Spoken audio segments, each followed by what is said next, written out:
this is where 4 out of 6 of us sleep. And so people always ask about sleeping in space. Do you lie down? Are you in a bed? Not really, because it doesn't matter. You don't really have the sensation of lying down. You just sit in your sleeping bag. So here's one sleep station right here. I'm going in right now. You can follow me if you want. So I'm inside. It's sort of like a little phone booth, but it's pretty comfy. I've got a sleeping bag, but you know, you can sleep in any orientation. I have it sleeping, feeling like I'm standing up right now, but like you saw, I'm on the floor, but it doesn't matter if I turn over and I sleep upside down. I can't have it, I don't have any sensation in my head that tells me that I'm upside down, so it really doesn't matter. And just for reference, that's one sleep station. This one's another, right here. There's one on the ceiling, if you want to call it, right here. And then there's a 4th on the other wall over here. So all of us sleep in a little bit of a circle. You can do it upside right this way. It's sticky, and so it sticks to your toothbrush, no problem. Another cool thing is that water sticks to your toothbrush too. If you can see it, I'll have some water come out. The water is pretty neat up in space. It'll stick to your toothbrush and it will make a big bubble. And that's just by surface tension. And then you can drink it. So a lot of people ask about what do you do with the toothpaste after you brush your teeth.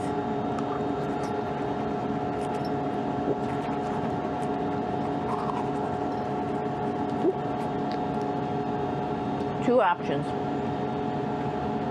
Swallow it, and it's sort of like mouthwash, but it tastes a little gross. Or you can just spit it out in a paper towel, and then you don't have to worry about it. Swallowing thing I wouldn't recommend at home. I'm only up here for 4 months, so it's not that bad. And of course, it serves for 2 functions. Number 2, right here. I'll show you.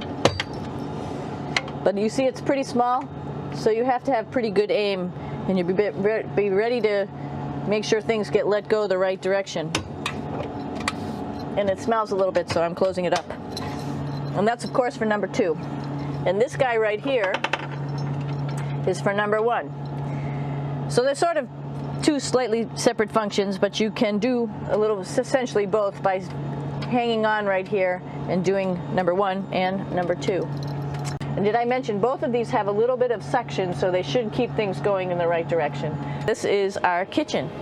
You might notice there's all sorts of foods here. It's like opening the refrigerator. You got all your different stuff that you want to have: drinks, meats, eggs, vegetables, cereals, bread, snacks, and that's a good place. That's where you find all the candy. Side dishes, and then some little power bars just in case. So we have all this type of food. Some of it is dehydrated, and so we have to hydrate it, fill it up with water. Some of it is already made, and then all we have to do is heat it up. So something like this, I'm pulling out barbecued beef brisket. Pretty yummy. Right now, we're in the Japanese laboratory. It's one laboratory out of many here on the International Space Station. It's actually on the left-hand side. If I was International Space Station and I was flying through space like this, my left hand would be where the Japanese laboratory is.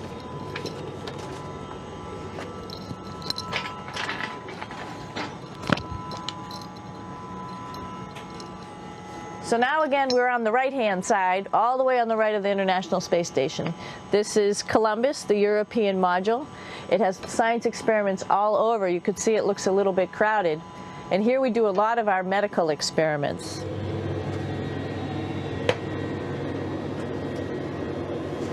Here we are in the U.S. laboratory. Again, this is a laboratory with science experience on all of the walls here, all sorts of stuff that we do. And one of the things we also do is we exercise. We have some exercise equipment on board the space station. We need to do that because we lose bone density and muscle mass while we're up here, and that's a result of not having to fight against gravity. So this is the bike. You notice the clip pedals. So all you need to do is actually clip your feet in, and then you can start pedaling. You don't need a seat because you don't sit down. Actually, I haven't sat down for 6 months now, so you don't need any type of seat. Just make sure you're held in with your pedals. Actually, these are 2 space suits that are ready, primed up to go outside, as we call it, to go do a spacewalk in case we have to do anything outside. Some of the things we do outside are just like inside, repairs. We have a lot of electrical boxes and machinery and solar arrays, in fact, that I talked about earlier, that are outside, and sometimes they don't work quite right.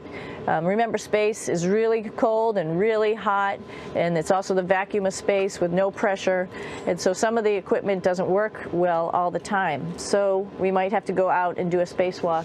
It has all the oxygen for you. It has all the carbon dioxide removal system for you. It also has a heating and cooling system to make sure to regulate our body temperatures while we're outside. It also has a computer. So it tells you on a display here if there's anything that's going wrong with the suit, if we're running out of oxygen, if we have too much carbon dioxide. So you can see what it looks like inside. Somebody's little head would be inside of here. So you can see, you can turn your head all the way around while you're inside of there, but the helmet stays still. So that's determines how far you could see. And it's usually pretty sunny out there, so we have to wear our sunglasses, and this is our sunglasses right here, which make you look pretty cool. This is the cupola. It sticks down below the space station.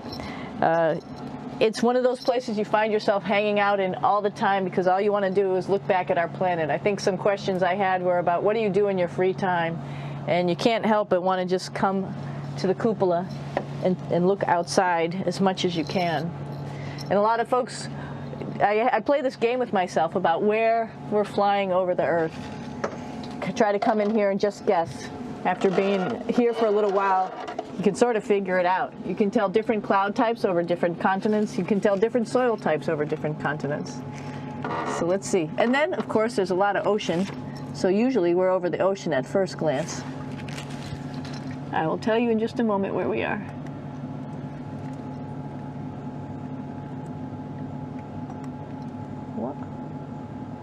There we go. So right now we are right over Africa. It's a little bit cloudy, as you can tell, but we're right over the continent of Africa. Hey, what's that? I think that's a Soyuz spacecraft. That's the spacecraft that's taken us home to planet Earth today. Oh my gosh. Oops. I should need some weight on this thing. I'm not lifting with anything, so it's too easy. One of the cool things you could do things that you can't do at home. For example, single leg squats with just one leg, because the other leg, you won't fall over. So all sorts of stuff. You can also do bench press. We have a bench that we could add on here, so you can work on your beach muscles. I'm coming down. Woo!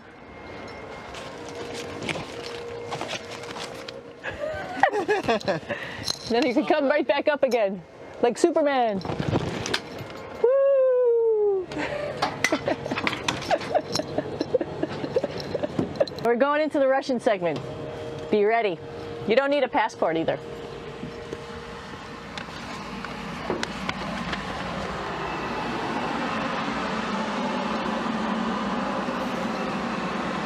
It goes a lot farther back than this. This is Yevgeny. Hi. Doing a little tour.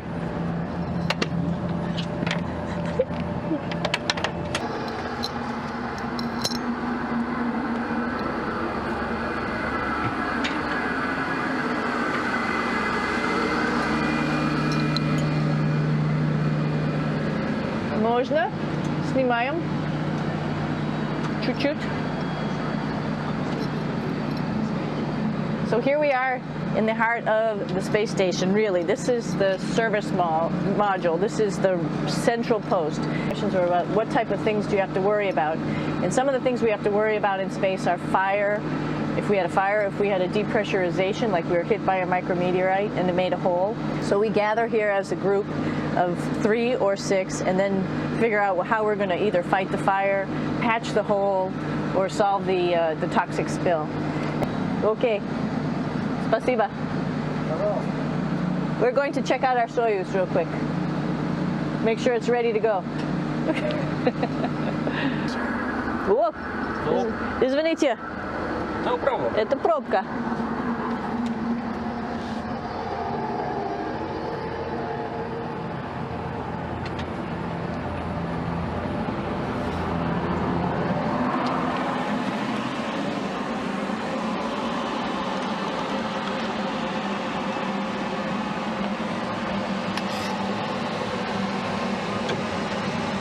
Coming down.